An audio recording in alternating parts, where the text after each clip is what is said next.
পয়লা বৈশাখে বেশিরভাগ আমরা দেখি কেউ না কেউ সাথে হয়তো বয়ফ্রেন্ড বা প্রেমিক এ ধরনের কেউ থাকতে থাকে, কিন্তু আপনাদের সাথে আমরা দেখছি শুধু আপনারা তিনজনে বেস্ট ফ্রেন্ড। কেন বেস্ট বন্ধু নেই বলবেন? কেন কোয়েশ্চেনটা এটা উত্তর দেখি করে বয়ফ্রেন্ড কি থাকা প্রয়োজন? কেন বেস্ট ফ্রেন্ডের সাথে বেরোনো যায় না? যায়। অবশ্যই যায়। তাহলে আপনি কি বলতে চাচ্ছেন আপনার কোনো না। বয়ফ্রেন্ড নেই? না না, আমার কোনো বয়ফ্রেন্ড নেই, কখনো ছিল না। তিনজনের কেউই নাই? না, কারোরই নেই। সত্য কথাই? একদম সত্য কথা। এই পয়লা বৈশাখে বলছেন? পয়লা বৈশাখে বছর নতুন, আমি মিথ্যে কথা বলছি না, একদম সত্য কথা বলছি।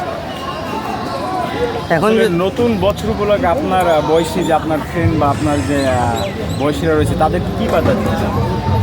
তাদেরকে কি বার্তা দিতে চাই,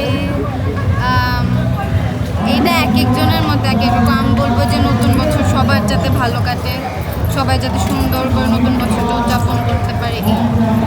পান্তা ইলিশ কি খেয়েছেন? হ্যাঁ, পান্তা ইলিশ কি খেয়েছেন? না, সকালে খেয়ে বেরোনো হয়নি, এখন কোথাও যাব তারপর।